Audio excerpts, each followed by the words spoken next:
Oi, meu nome é Júlia e a gente está no Setembro Amarelo.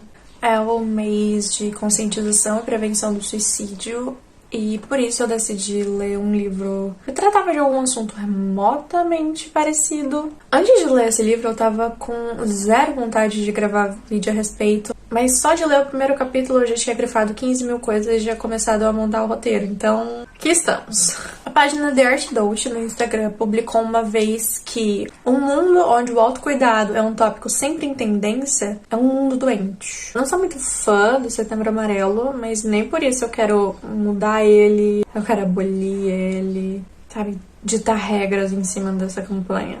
É um mês colorido, assim como os outros meses coloridos, que são muito importantes. Só que falar sobre saúde mental é sempre andar com a pontinha do pé.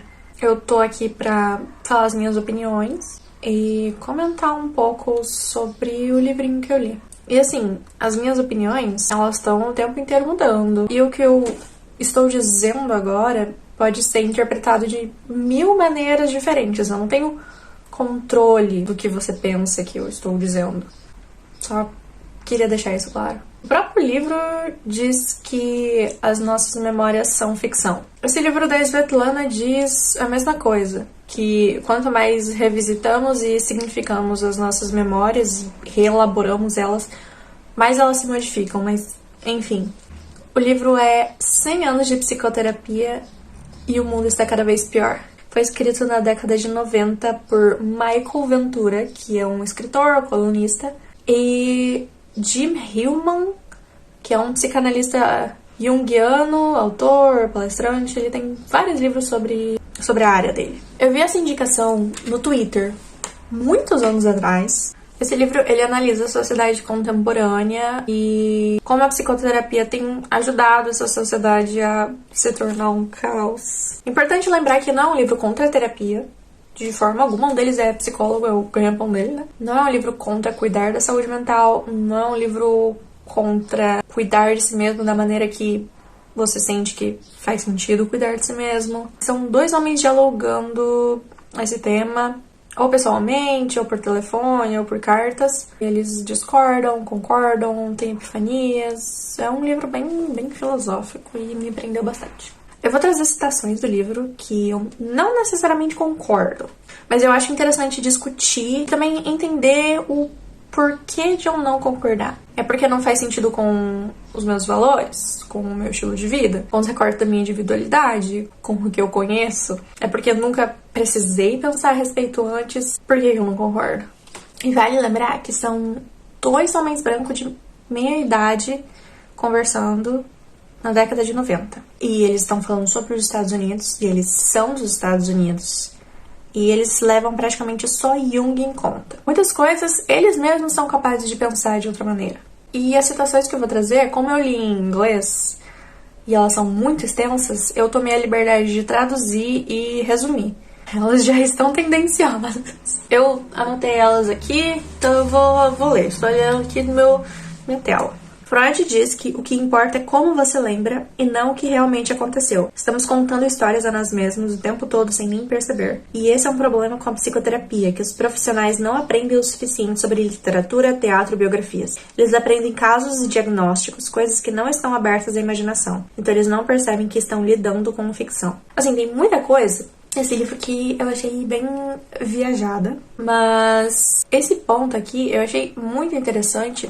Porque, como eu já falei desse livro aqui, as nossas memórias, elas não são memórias de verdade. Elas são de verdade porque estão na nossa cabeça e é como a gente lembra elas. Quanto mais a gente conta uma memória, revisita uma memória, sabe? Mais a gente tenta dar significado para uma memória, mais ela muda. E ela vai mudar de acordo com o significado que a gente dá para ela. E isso depende de quem a gente é no momento que a gente tá revisitando essa memória. E muito de terapia é, assim, contar coisas que estão acontecendo na sua vida que você está interpretando o que aconteceu. Então você está contando histórias. Não estamos atacando terapia, mas meramente procurando expandi-la, mostrar os pontos cegos, começar a redefinir suas premissas. A ideia de terapia não está errada. Inclusive, há muitas pessoas que precisam de terapia, até mesmo desesperadamente, que nunca seriam capazes de se conhecer sem ela. Isso não precisa explicar, né? No momento, a gente tá, assim, tendo febre de diagnósticos. Isso é bom, porque as pessoas estão tendo bastante acesso a diagnóstico, a informação, mas todo mundo está sendo encaixado em caixinhas e não necessariamente elas estão dentro dessas caixinhas, ou é saudável estar dentro dessas caixinhas. É tudo tão subjetivo. Mas eu achei muito interessante isso aqui, que os profissionais nem sempre têm esse tato de que estão lidando com seres humanos que contam histórias e, sabe, levam só em consideração o sintoma. E isso é perigoso.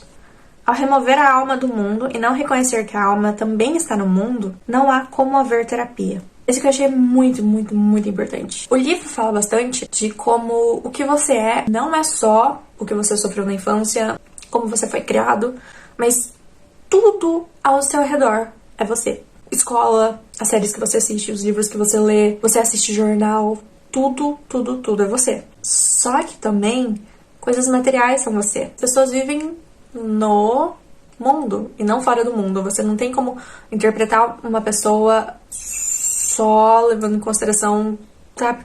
Esse exemplo foi muito bom. Se você tem problema pra dormir e você leva em consideração só que, essa pessoa tá cheia de problema na cabeça, por isso que não consegue dormir. Às vezes, a pessoa passa muito tempo na frente do computador ou na frente do celular durante a noite. Óbvio que vai ter problema pra dormir, tá na frente da luz azul. Nem tudo é só coisa da cabeça. A terapia acredita que ao melhorar o mundo dentro de você, está curando o mundo ao seu redor, transformando as pessoas em pessoas melhores que irão melhorar o mundo. Nesse livro, eles partem muito do princípio de que não é melhorando aqui que você vai melhorar lá fora, mas sim que melhora lá fora, aí você vai ficar bem. Eu, assim, tô meio que dos dois lados. Eu não acho que seja um ou o outro. Júlia da edição aqui. Tentei dar um exemplo no vídeo, mas eu acho que eu não expliquei muito bem. Vou tentar explicar melhor agora. De uma pessoa que vive numa área poluída, mas ela vive uma vida saudável. E uma outra pessoa vive numa área saudável, mas não vive uma vida saudável. Uma pessoa ficar 100% bem, ela teria que viver numa área não poluída e viver de maneira saudável. Cuida da mente, cuida do corpo e tudo. Mas nem sempre tem como isso acontecer por diversos fatores. E se você vive na área poluída, você devia se engajar em projetos, sei lá, ações pra conseguir tirar a poluição do lugar. Porque se você tá agindo pra melhorar o lugar, então também você tá melhorando a si mesmo. Eu acho que eu vi um exemplo parecido no livro, mas eu adaptei pra conseguir falar o que eu queria e era isso, de volta ao vídeo. A terapia se importa muito com o crescimento porque leva muito em consideração a criança interior. Mas o mundo precisa de adultos ativos e não crianças. Esse crescimento é muito fantasioso e se você não realiza essa fantasia, você sente que falhou. Então essa ideia de crescimento pode te colocar em um constante estado de fracasso. Esse aqui me pegou muito. A gente tá o tempo inteiro querendo melhorar. Melhorar em tudo, tudo, tudo, crescer em tudo, tudo, tudo. Chega um momento que você não tem como crescer mais. Que você chega no seu ápice. Não em tudo, obviamente. Se a gente foca só em crescimento, crescimento, crescimento, uma hora você para de crescer, uma hora você diminui. E aí? Você está na terapia há 6 anos e de repente dá alguém do passado. Você volta pro passado, sente o que sentia na época. Há coisas que você não vai mudar nunca e nem deve. O trabalho da terapia não é fazer o imutável mudar, mas diferenciar o que é e o que não é mutável. Esse livro é muito bom. Eu discuto bastante isso na terapia. Eu estudei fora. Voltei pra casa dos meus pais. Voltei por causa de inúmeros motivos, um deles saúde mental. Todos os problemas que eu tinha aqui na casa dos meus pais, quando eu saí, eles foram embora. Tinha alguns resquícios, mas não o de morar aqui. Então eu achei que eu tava bem. Só que eu voltei pra cá e os problemas daqui ficaram muito maiores. Porque eu achava que eu já tinha superado eles. Mas não, eu sou muito afetada pelo ambiente. Se eu tô em outra cidade, se eu tô em outra casa, o meu humor é completamente diferente. Isso parece muito bobo, mas é a minha vida. Tem coisa que não importa quanto você trate, você não vai melhorar se você não sair dali. Tem coisa que você tem como mudar e tem coisa que é só você se mudando. A gente tem essas idealizações que fazem a gente se sentir loucos, mas a gente não vê esses ideais no mundo real. A gente tem muito certo na cabeça o que é uma pessoa sã, saudável, bem, certa. Mas esse tipo de pessoa existe? É alcançável? Não. Mas a gente acha que é, porque a gente tá sempre em busca dele. Porque a gente nunca vai alcançar, a gente sempre vai achar que tá mal, quando na verdade a gente tá bem. Terapia tende a confundir a importância do evento com a importância do eu. Muitas vezes, na terapia, o foco é você, separado do mundo. Quando na verdade você existe no mundo, você existe na comunidade. Se você tá falando de alguma coisa que aconteceu, muitas vezes essa coisa que aconteceu, ela aconteceu em relação com outras pessoas, com outras coisas. Nem sempre o que importa é isso ter acontecido com você, na sua perspectiva. Às vezes o que importa é o evento, é o que aconteceu. Sei lá, as Torres Gêmeas. Nem sempre é o que você sentiu quando viu a notícia, mas o que gerou esse acontecimento pro mundo que você vive. Dá pra entender? Aí eles estavam conversando e um falou pro outro: se tudo isso são coisas que a terapia não deve fazer, o que então ela pode fazer? Fazer você sentir seus sentimentos. Eles falam que o que faz você melhorar não é as estratégias, não é as coisas que você faz ali na terapia, mas você pode fazer isso na terapia também, que é você passar um tempo com o que você tá sentindo. Então são essas horas longas, sem fazer nada, que você não quer fazer nada, que, meu Deus, essa cabeça que eu tenho, por que eu penso essas coisas? Pode ser que eu esteja me contradizendo, mas a vida é uma contradição. Tudo deveria estar bem. Se não está, tudo está muito errado. Isso tem relação com o que foi dito antes. O bem que, as pessoas querem estar é inalcançável. E se a gente não alcança, então o mundo tá perdido. Você se reconhece não necessariamente quando está sendo você mesmo, mas quando está repetindo os padrões que te ensinaram que era você, ou que você se acostumou a ter e a chamar de você. Acreditamos que não somos nós mesmos quando estamos com outras pessoas, porque não temos controle sobre o que pode acontecer. E o outro influencia você e você influencia o outro. Esse livro, ele leva muito em consideração que o conceito de eu é coletivo, é dentro de uma comunidade, fazendo parte do mundo, que as pessoas não são completas. Eles usam outra explicação além da palavra completas, mas é mais fácil pensar assim. Elas não são pessoas sozinhas, porque tudo influencia você, você pega tudo e você manda pra fora também tudo. A natureza, coisas materiais, política, comida, cultura. É possível que toda essa depressão que sentimos é, na verdade, luta pelo mundo em que vivemos, pelo mundo que não vivemos, pela destruição do nosso mundo. Faz muito sentido não ter saúde mental vivendo o que a gente tá vivendo, sabe? Quem é que continuou bem durante a pandemia? Nesse caos mundial? Quem é que fica bem sabendo que o aquecimento global pode ser irreversível? Que tem gente passando fome? Sabe? Isso fica na nossa cabeça. Não tem como simplesmente ignorar isso e continuar vivendo. Às vezes isso afeta e você nem sabe. Daí você fica mal. Eles falam de tantas coisas atuais e esse livro tem 30 anos de idade. Não tinha Instagram, não tinha nada.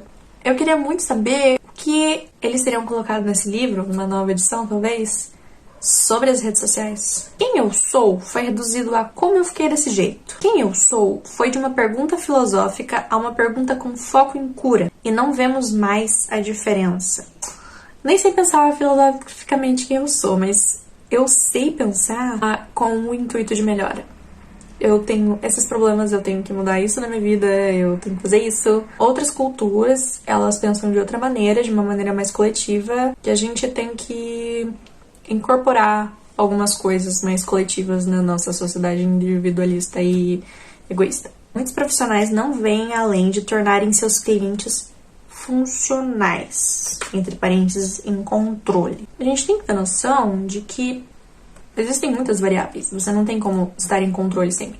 O que você tem que ter é paz de espírito pra ter noção de que muitas coisas são incontroláveis. Praticamente tudo é incontrolável. Você não tem como controlar toda vez como você vai reagir em relação a certas situações, porque você nem sempre passou por certas situações pra conseguir já ter refletido como você agiria diante delas. O importante é deixar as coisas acontecerem e sentir seus sentimentos.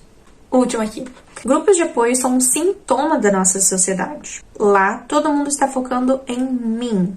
não é comunidade. Se eu estou, por exemplo, num grupo sobre transtornos alimentares, ele poderia se tornar um grupo sobre transtornos alimentícios. Agora, não falamos apenas sobre meus hábitos pessoais, mas sobre agronegócio, fertilizantes, pesticidas, embalagem, marketing, comida nas escolas, comida em hospitais, dietas, etc. É importante falar sobre tudo, porque uma pessoa com um transtorno alimentar está dentro do negócio dos alimentos. Então, o foco do grupo iria de mim para a comida. Isso te leva ao mundo, comunidade, conscientização, ação. Eu acho que esse não precisa de explicação. Eu sei que tá barulho, mas eu preciso terminar o vídeo. Em 1984, do George Orwell, tem uma frase assim: os melhores livros são aqueles que dizem o que a gente já sabe. Eu usei essa frase como bio em várias redes sociais por muitos anos. Esse livro, ele diz muito do que eu já sabia, mas nunca consegui colocar em palavras. Ou que eu tinha alguma noção, mas não tinha capacidade de compreender, a não ser que fosse bem masticadinho pra mim. E ele também diz muitas coisas que eu sou extremamente contra e coisas que eu não me importo. Eu sei que o mês sobre saúde mental é janeiro branco, que estamos no setembro amarelo, mas eu acho que vale a pena juntar os dois. Esse livro fala bastante de ficar bem, e ficar bem significa querer continuar vivendo. Eu fiz esse vídeo todo sobre um livro que desce pau em terapia, mas eu não saio da terapia por nada. O importante é saber o quanto isso te ajuda e o quanto faz bem pra você. Eu sei que às vezes o problema não é resolvível com terapia. Saúde mental também depende de comida na mesa, de estabilidade financeira, de comunidade, de ter um papel ativo reconhecido na comunidade. E também é importante a gente considerar todos os nossos recortes. Eu sou uma mulher cis, branca. Eu estudei em faculdade, em colégio particular. Não tem como querer comparar a minha depressão com a de uma mulher negra, mesmo que ela tenha tido os mesmos privilégios que eu. Era isso. Novamente, desculpa o barulho. Muito obrigada por ter assistido até aqui. Espero que tenha sido um vídeo bom, um vídeo interessante. Se você gostou, não deixe de se inscrever, deixar o seu joinha e até o vídeo que vem.